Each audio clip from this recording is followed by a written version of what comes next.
আসসালামু আলাইকুম ব্যারিস্টার হাসান। ওয়ালাইকুম আসসালাম। আমরা জানি যে 12 মে 2025 এ ইমিগ্রেশন হোয়াইট পেপার পাবলিশ করা হয়েছে এবং সেখানে বেশ কিছু পরিবর্তনের ইঙ্গিত দেওয়া হয়েছে এবং আপনি বেশ কিছু ভিডিওর মাধ্যমে আপনি আমাদেরকে এগুলো বুঝিয়ে বলেছেন, কিন্তু সবার মনে একটি প্রশ্ন, এই চেঞ্জেসগুলো ঠিক কবে থেকে ইমপ্লিকেশন হতে পারে?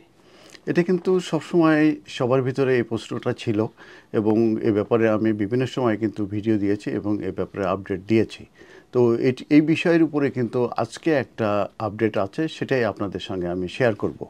প্রথমে আসি যে restoring control over the immigration system, এইটার উপর এই ক্যাপশনের উপরে একটি ইমিগ্রেশন হোয়াইট পেপার পাবলিশড হয়েছিল 12 মে 2025-এ এবং সেখানে কিন্তু অনেকগুলো পরিবর্তনের কথা বলা হয়েছিল এবং সেখানে এটাও বলা হয়েছিল যে এই পরিবর্তনগুলো কিছু কিছু পরিবর্তন খুব দ্রুত এটা ইমপ্লিকেশন হবে।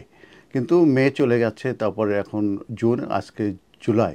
এই 1 জুলাইতে আমরা দেখলাম যে একটি major new statement of changes to the immigration rules এটা পাবলিশড হয়েছে এবং এইটাই কিন্তু এই beginning of the implementation of the sweeping reforms to the immigration system যেটা অ্যানাউন্স করা হয়েছিল 12 মে 2025-এ ইন দ্য গভর্নমেন্টস হোয়াইট পেপারে।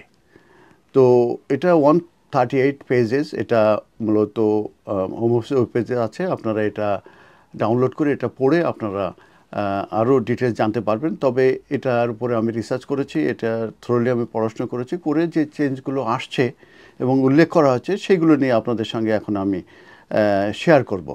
প্রথমে যে মেন যে চেঞ্জেসগুলো আসছে সেটা হচ্ছে স্যালারি এবং স্কিলস, যে threshold for skill worker visa এটা ইনক্রিজ হতে যাচ্ছে ফ্রম 22 জুলাই 2025 থেকে।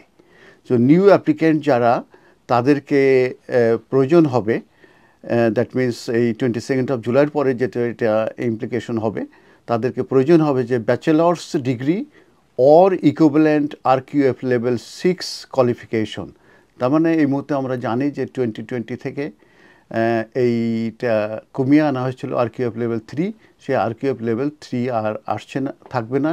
যারা নতুন অ্যাপ্লিক্যান্ট হিসাবে অ্যাপ্লিকেশন করবে তখন RQF লেভেল 6 হয়ে যাচ্ছে এবং সেটা ইমপ্লিকেশন হচ্ছে ফ্রম 22 জুলাই 2025 থেকে।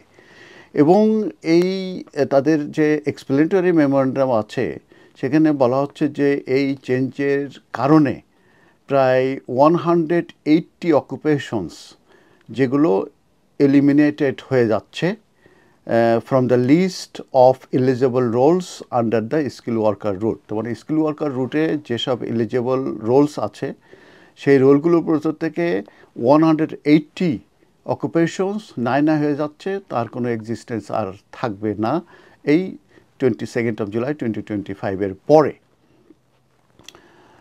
তো এই কিন্তু যেটা বলা হয়েছে যে যারা অলরেডি এই অকুপেশনসগুলোতে আছে, মানে লেভেল 3-তে আছে, RQF লেভেল 3-তে, তারা কিন্তু কন্টিনিউ করবে, যেভাবে আছে সেইভাবে তারা কন্টিনিউ করতে পারবে এবং তাদের কিন্তু জব থাকবে এবং দে উইল বি স্পন্সার্ড। তো স্কিল ওয়ার্কার যারা অলরেডি ইন দ্য ইউকেতে আছে তারা কিন্তু এক্সেম্পটেড হবে from the increase skill level requirement. এই যে রিকোয়ারমেন্টগুলো আছে এটার মানে বাড়া থেকে তারা কিন্তু এক্সেম্পটেড হবে অলরেডি যারা ইউকেতে আছে। তো এক্সপ্লেনেটরি মেমোরেন্ডাম সেখানে এটা বলা হচ্ছে যে transitional arrangement in the is statement of changes, যারা এক্সেম্পটেড হবে ওইসব ওয়ার্কাররা যারা অলরেডি ইন দ্য ইউকেতে স্কিল ওয়ার্কার রুটে আছে অথবা যারা এই ডেটের আগে অ্যাপ্লিকেশন করবে এবং পরবর্তীতে এই 22 জুলাইয়ের পরে যদি তাদের অ্যাপ্লিকেশন সাকসেস হয় তারাও কিন্তু এই ট্রানজিশনাল অ্যারেঞ্জমেন্টের ভিতর তারা কিন্তু পড়বে। এরপরে আরেকটা চেঞ্জের কথা বলা হচ্ছে, সেটা হচ্ছে যে স্যালারি থ্রেশহোল্ড। আমরা এই মুহূর্তে জানি যে 25,000 আছে যেটা কেয়ার কিংবা সিনিয়র কেয়ারারদের জন্য, তারপরে নিউ এন্ট্রান্টদের জন্য 31,000 মতো আছে, তারপর 38,700 আছে। এই যে স্যালারি থ্রেশহোল্ড আছে, এই স্যালারি থ্রেশহোল্ডের উপরে স্কিল ওয়ার্কার অফ দ্য জন্য এটা কিন্তু একটা সিরিয়াস পরিবর্তন কিন্তু আসছে এবং সেখানে বলা হয়েছে যে annual survey of hours and earnings এদের ডেটা ইউজ করা হয়েছে এবং 1 এপ্রিল 2025-এ যে ন্যাশনাল মিনিমাম ওয়েজেস যে বাড়ানো হয়েছে এইগুলোর উপরে এবং হোয়াইট পেপারে যেসব কিছু বলা হয়েছে এইগুলোর পরিপ্রেক্ষিতে একটা যে বেস লাইন যেটা মিনিমাম স্যালারি যেটা স্কিল ওয়ার্কারদেরকে স্পন্সর করা যাবে এটা কিন্তু রাইজ হবে, এটা হবে বলা হয়েছে ইন ফিউচারে, এবং সেটার কথা বলা হয়েছে 38,700 এই মুহূর্তে আছে, যেটা বেড়ে হয়ে যাবে হয়তো বা 41,700। আর আমরা জানি পিএইচডি লেভেলের যারা আছে তাদের জবের ক্ষেত্রে কিন্তু স্যালারি কিছুটা তারা ছাড় পেয়ে থাকে, কম হয়, যেটা এই মধ্যে 34,830 পাউন্ড আছে, যেটা ইনক্রিজ হয়ে 37,500 হয়ে যাবে। তবে এই যখন ইনক্রিজ হবে এই যে salary threshold for the skill worker, সেই ক্ষেত্রে কিন্তু কোনো ট্রানজিশনাল অ্যারেঞ্জমেন্ট থাকবে না নতুন থ্রেশহোল্ড যখন ইন্ট্রোডিউস করবে। তবে এখানে একটা জিনিস বলা হয়েছে যে যে মাইগ্রেশন অ্যাডভাইজারি কমিটি, তারা কিন্তু রিভিউ করে একটা রিপোর্ট দেবে, তারপরে হয়তো বা এই চেঞ্জটা আসতে পারে। অতএব এটা এখানে উল্লেখ করা হয়েছে যে ফিউচারে এই যে salary threshold for skill worker বাড়তে পারে, এবং সেটা আমি বলেছি যে কত হতে পারে সেটা কিন্তু এখনও ফাইনাল হয় নাই এবং subject to review by the migration advisory committee. তার মানে স্যালারি থ্রেশহোল্ডেও একটা পরিবর্তন আসতে পারে। আর আরেকটি বড় পরিবর্তনের কথা বলা হয়েছে আজকের এই চেঞ্জেস টু দ্য ইমিগ্রেশন রুলসে, সেটা হচ্ছে যে সোশ্যাল কেয়ার ওয়ার্কার রোলস যেগুলো আছে, আমরা জানি 6135 যে কেয়ারার ভিসা এবং 6136 যেটা সিনিয়র কেয়ারার, এই রোলটা এন্ডিং হয়ে যাচ্ছে, মানে ক্লোজড হয়ে যাচ্ছে অন 22 জুলাই 2025 থেকে। তার মানে এই যে 3165 এবং 3136 যেটা সোশ্যাল কেয়ার ওয়ার্কার রোলস, এটা এন্ডিং হয়ে যাচ্ছে 22 জুলাই 2025 থেকে। এন্ট্রি ক্লিয়ারেন্স, তার মানে ওভারসিজ থেকে আসা একদম শাটডাউন হয়ে যাচ্ছে, বন্ধ হয়ে যাচ্ছে।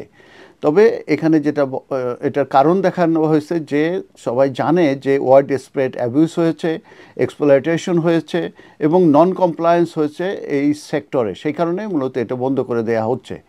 তবে যে নিউ ওভারসিজ অ্যাপ্লিকেন্টস তারা মূলত মানে আসতে পারবে না, সেগুলো আর অ্যাকসেপ্টেড হবে না। তবে ট্রানজিশনাল প্রভিশন অ্যালাউ করা হয়েছে, যারা অলরেডি ইউকেতে আছে ইন কান্ট্রি, সেক্ষেত্রে তারা সুইচিং করতে পারবে for care workers already in the UK until 22 July 2028-এ। তার মানে ইন কান্ট্রি যারা এই 3165 কিংবা 6135 এবং 6136-এ আছে, তারা ইন কান্ট্রি সুইচ করতে পারবে ফর কেয়ার ওয়ার্কার্স যারা অলরেডি ইন দ্য ইউকেতে আছে আনটিল 22 জুলাই 2028 পর্যন্ত। এবং আরেকটি জিনিস বলা হয়েছে যে পুল থেকে তাদেরকে নিতে হবে, অথবা যে কোনো এমপ্লয়ারের আন্ডারে যদি 3 মান্থ কাজ করে তাহলে তারা এখানে সুইচ করতে পারবে। আর যে নিউ টেম্পোরারি যে শর্টেজ একটা অকুপেশন লিস্ট হতে যাচ্ছে, সেটা মূলত টাইম লিমিটেড ইমিগ্রেশন অ্যাক্সেস থাকবে, যেটা লেভেল 3 অ্যাকসেপ্ট হবে, আর কেউ লেভেল 3 অ্যাকসেপ্ট হবে। কিন্তু সেখানে বলা হয়েছে যে এই টেম্পোরারি শর্টেজ লিস্টের যারা থাকবে তারা অ্যালাউড হবে না তাদের ডিপেন্ডেন্ট আনতে ইন দ্য ইউকেতে। আর যে স্যালারি থ্রেশহোল্ড অ্যান্ড ভিসা ফিস যেটা ডিসকাউন্ট হয়ে থাকে সেগুলো রিমুভ করা হবে। তবে আমরা এটা জানি যে নেট মাইগ্রেশন কমানো থেকে কিংবা এটা সিস্টেমটাকে আরও মানে কন্ট্রোল করার জন্য, কমপ্লিট রিসেট করার জন্য এবং যে ইমিগ্রেশন সিস্টেমটাকে রেস্টোর করার জন্য মূলত এগুলো করা হচ্ছে। আরও কোনো আপডেট যদি থাকে এসব বিষয়ে তাহলে আমি আবারও ভিডিও নিয়ে আসবো। আপনারা আমাদের ভিডিও দেখবেন, কমেন্ট করবেন, শেয়ার করবেন এবং আমরা MQ হাসান সলিসিটরস আমরা এ ব্যাপারে এক্সপার্ট হয়ে যাচ্ছি। আপনারা আমাদের সঙ্গে যোগাযোগ করতে পারেন, আমরা আপনাদেরকে সাহায্য করতে পারবো। ধন্যবাদ।